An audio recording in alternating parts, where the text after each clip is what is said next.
Is it too symbolic to sit in front of Ed for this?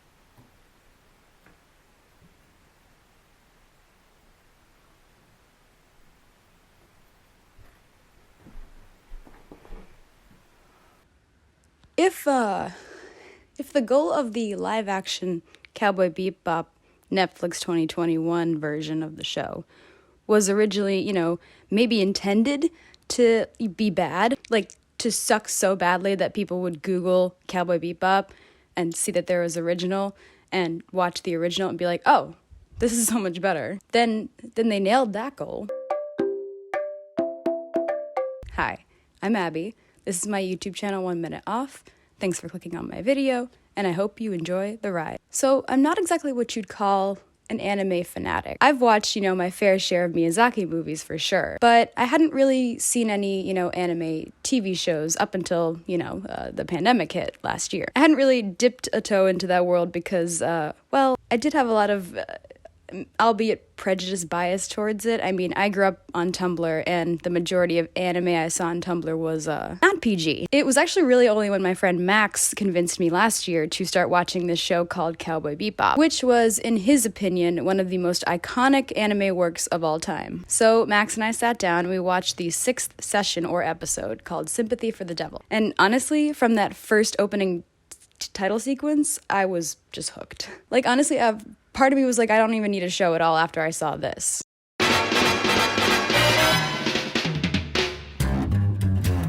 The plot of the episode was, as lightly as I can put it, I'll go into more later, but is as follows. The main Bebop gang, a bounty hunting group in dystopian space in the year of 2071, is thrust into a dispute between a group of men and an allegedly young gifted harmonica player who was stolen and subjected to experimentation after the explosion of the Astral Gate. Even after watching every other single Cowboy Bebop episode, this remains the episode I always show to people I want to introduce the show to because of its sheer ability to tell an entire, coherent, interesting story in so few words that has almost nothing to do with the quote-unquote main characters. However, what I also remember from that night is prominently protesting, starting the series in the middle of the show. Max reassured me that the way the show was set up, it didn't matter. Obviously, I was confused at this, and I really didn't fully believe him until those last notes played out over the screen. If you've seen just one episode of the original 1998 Cowboy Bebop, it's likely that you'll already know what I'm talking about.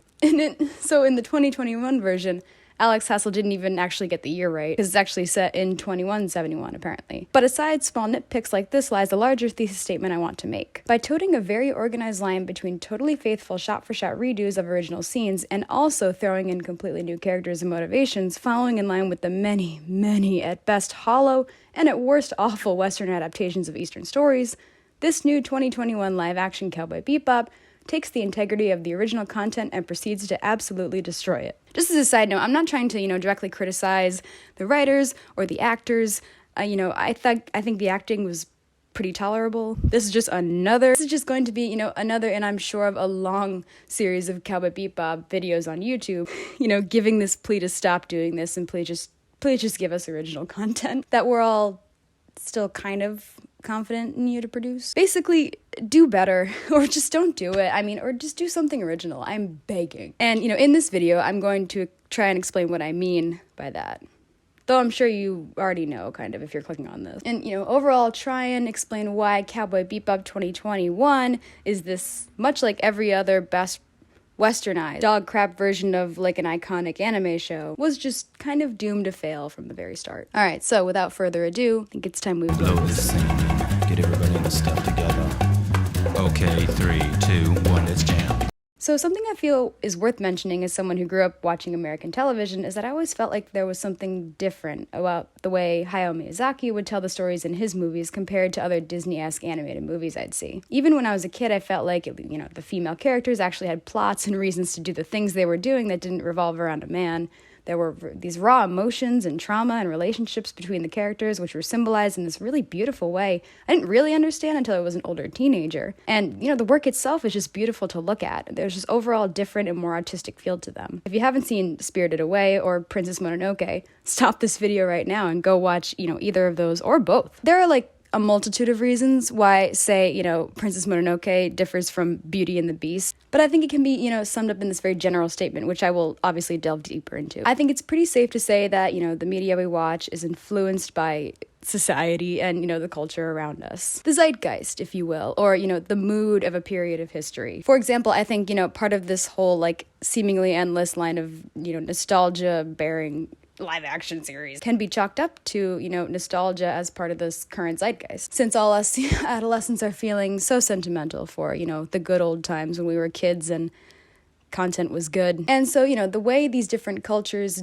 manifest in different media around the world that, we as societies develop is where these movie or TV show adaptations can get sort of messy. And there's this great video by Literature Devil that sums up, this huge cultural difference really well, which I think is pretty relevant to this discussion of Cowboy Bebop 2021. That would be the different ways cultures around the world view the role of conflict in media. Very generally stating, a lot of popular American media focuses on an implied Christian relationship between the good and evil, God and Satan, black and white, etc., etc. The main protagonist, who is good, faces this external conflict, which is bad, or often implied as at least non-godlike, which is exposition as quickly as possible, and more often than not remains the main conflict of the entire work. This limits the protagonist in Western stories, as well as the background of other supporting characters, to the main protagonist and his or her story only, since everything has to be connected to the main plot in some way. Literature Devil gives this great example in his video. Basically, if you take away the war in Star Wars, there's not really much of a story left there.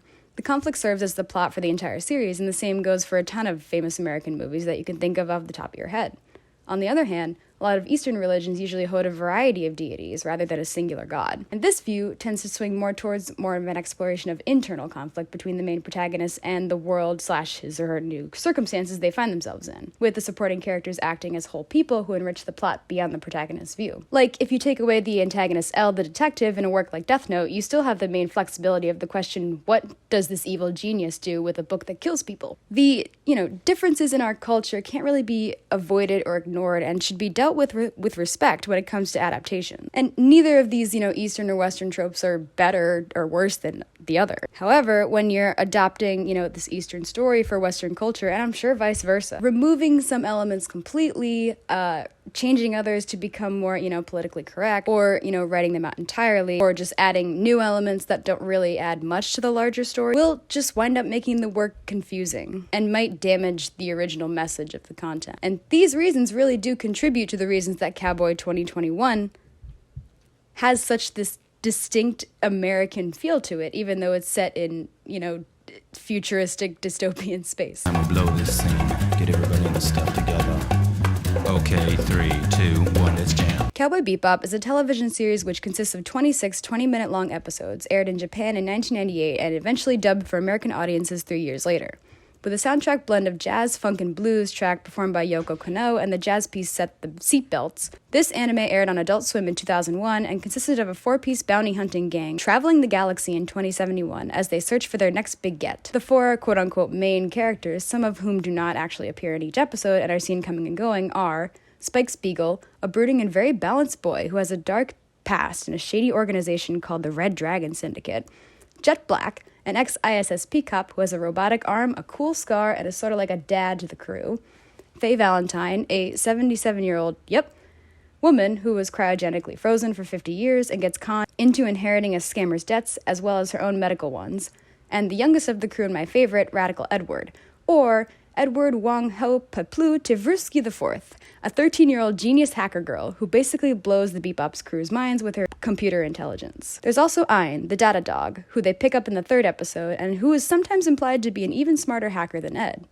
These 4 outcasts make up the majority of the series' episodes, and each character has at least 2 episodes relatively focused on them. Though there is this, discernible main character in Spike and his shady syndicate past, and this sort of palpable overreaching plot with, the girl he used to love and the organization he was with, and what he used to do with his partner Vicious, and all these flashbacks that are strewn around these episodes, the fight which Spike faces in this series is not really the main conflict of the show at all. And honestly, one could go as far as to say that there's not really one main protagonist of the show. Rather, all 4 people in the crew are the protagonists. And this sort of feeds into the Eastern idea of nakama, or a group of people destined towards a singular goal. The relationship between Nakama is deeper than the often surface-level backstory given to supporting characters in Western media. Cowboy Bebop isn't about Spike. It's about the cyclical nature of being a bounty hunter in a space dystopia. Each episode is, more or less the story of how they're currently maybe chasing a bounty while dealing with their own demons. And, eventually they do catch a very small bounty and get food and ship repairs for the week and end up back at square one. They almost get the bounty and,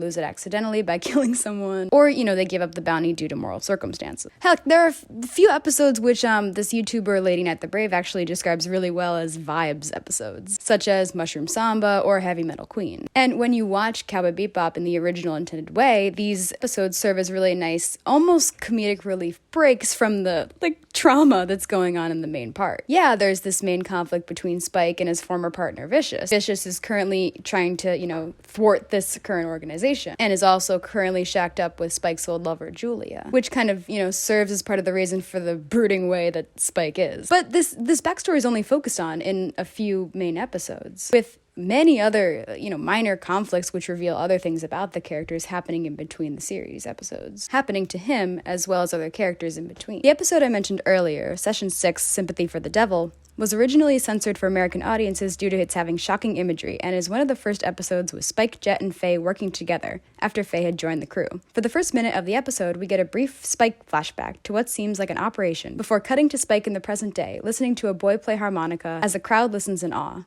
Jet enters the club and talks to Spike about their next big bounty, a man named Giraffe, wanted for 3 million wulongs, who is currently exiting the club in pursuit of the harmonica boy, Wen, and an old man in a wheelchair, who is named Zebra. Chasing them to a skyscraper, Spike watches as the man called Giraffe lays dying, telling him not to trust the way he looks. He gives Spike a ring, then dies as the police arrive, and Spike returns to the ship where he, Faye, and Jet discuss what to do. Faye and Jet discover a photo of Wen from 30 years ago, where he seemed to be the exact age as he still was. Confused but intrigued, Spike returns to the club to confront the boy, and after treating him like a child, he gets his gun shot right out of his hand. Wen then explains that he lost both parents after the explosion of the Astral Gate, and emerged from the rubble without the ability to physically age. This caused him to be subjected to government experiments until Zebra rescued him from the lab.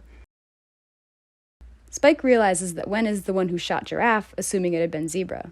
Wen demands the ring from Spike, but he refuses and Wen disappears. Zebra is presumed dead until Jet is able to revive his thoughts with a special dream machine, and he tells the crew that Wen can only be killed with a special bullet.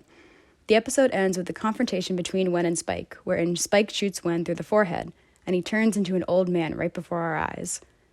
As he takes his last breath, he tells Spike, I see. Yes, I can finally die at last. I feel so heavy. and asks him if he understands. Do you understand? Spike says, Yeah, I understand. As if. throws Wen's harmonica into the air, and says,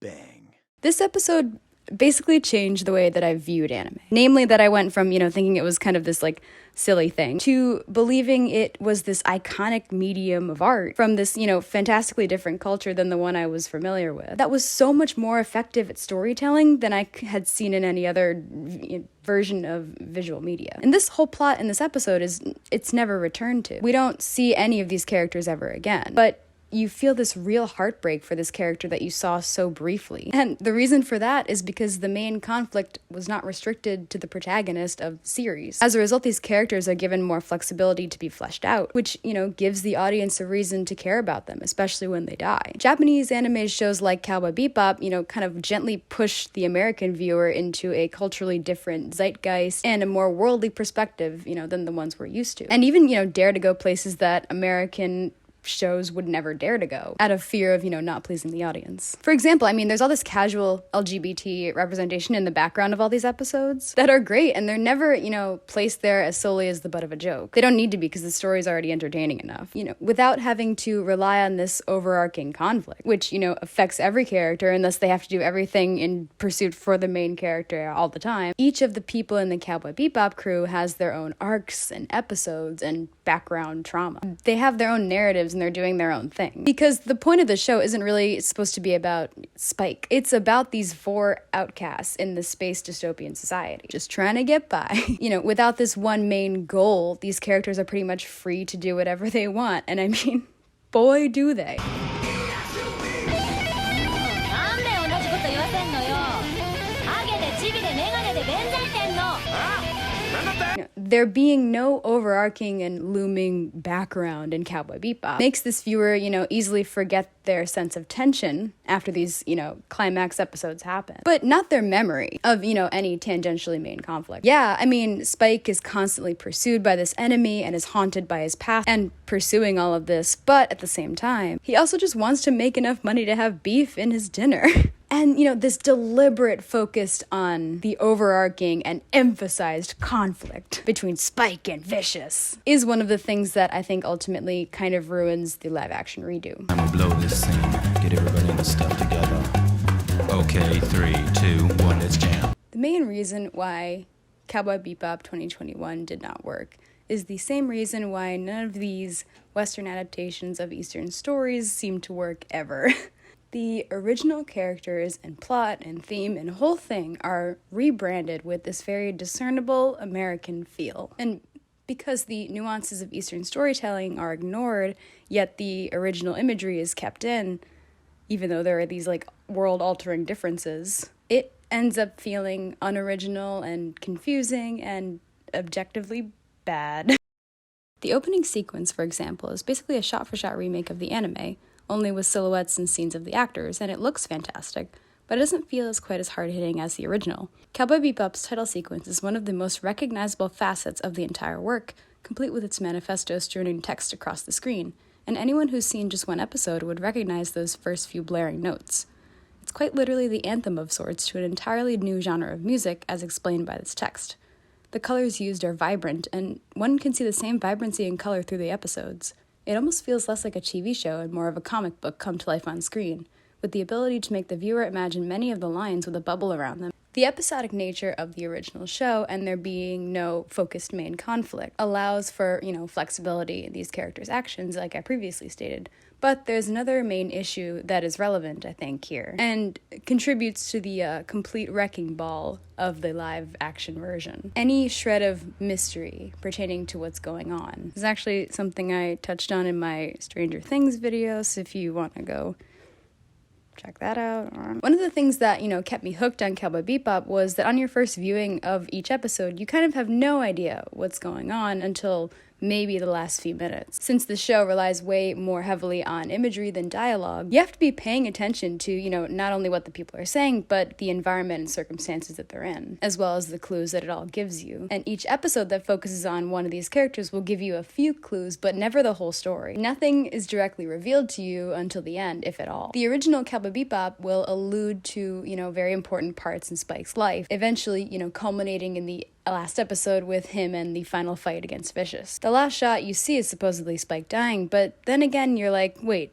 did we see him die at the beginning? And, your entire perspective on the show changes. And you're like, oh my god, I have to watch it again. There's so much ambiguity in each of these storylines. So much mystery that leaves you thinking about them for a little bit far too long. Maybe even long enough to write a video essay about it. You're not totally sure if Faye is going to be able to repay her debt, or where Ed skips off to with Ein in tow, or whether Jet ever makes up with his wife, even when the show is over and the last scene is done. You're not even really sure whether Spike is alive or has been alive the whole show. And so you go back and you watch all 26 episodes again, hungry for more clues to piece the story together. And sometimes you figure out some answers and sometimes you don't. And that's okay. The mystery and the ambiguity is what makes Cowboy Bebop such an iconic piece of anime media. We don't get definitive answers, no, but we don't really feel like we need them ultimately. If we had them, we wouldn't be, constantly thinking about all these possibilities and ambiguities of where the show could go and where these characters could end up. In the remake, it's like each and every plot and point and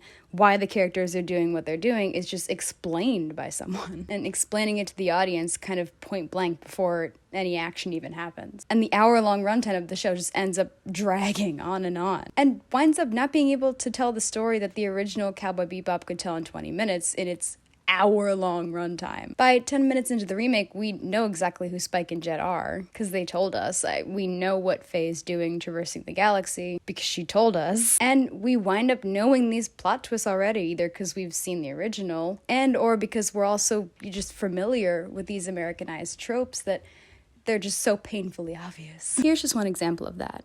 In the original, neither Spike nor Jet ever mention anything about wanting to have sex with Faye.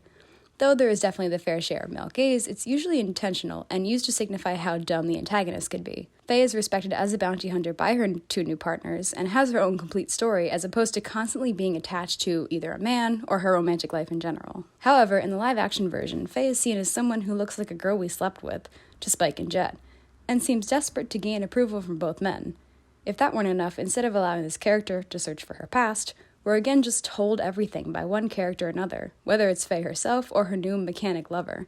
So it's interesting to me because while Pineda's Faye was definitely less physically sexualized compared to the original, I don't think her role was much more better than, being relegated to the cool bisexual chick of the crew. Which, I mean, cool, but, kind of sucked to see. Don't even get me started on how Julia was literally an assassin and not a singer. When you take an Eastern story and you adapt it for Western audiences, it seems that there's this, inevitable trap of falling into Americanized tropes and stereotypes that wind up ruining the message and the original material. They just become cringy obsoletes that YouTube movie commentary channels end up critiquing 15 years after its release. And, this question of why did we waste all of that money and tarnish actors' careers and, fundamentally misunderstand and misappropriate media on something we could just literally have not done and no one would ever have to know about it. That will be the only thing that remains on people's minds. That will be the impact of Cowboy Bebop 2021. When we eventually, reluctantly, look back on this when season 2 inevitably does not happen. And we don't get Ed, which might be better actually now that I'm thinking about it. So yeah, that's all I really wanted to say. I still have to watch the finale. I still haven't brought myself to watch the finale. This is the only show where I there's shows that you hate watch kind of, and these bad things that you kind of have to watch because you've seen the original and you're like, oh, I guess I gotta. But this is the only show I'm 10 minutes in, I'm like, how many minutes left are there? It was the only thing I just did not enjoy watching. I'm probably biased. But anyways, thank you for watching this video. I hope you liked it. If you agree or disagree, make sure to leave a comment down below. And please subscribe if you'd like to see more stuff like this. I'm Abby. This is 1 Minute Off, and I am gonna go try and not get another coffee today. Bye.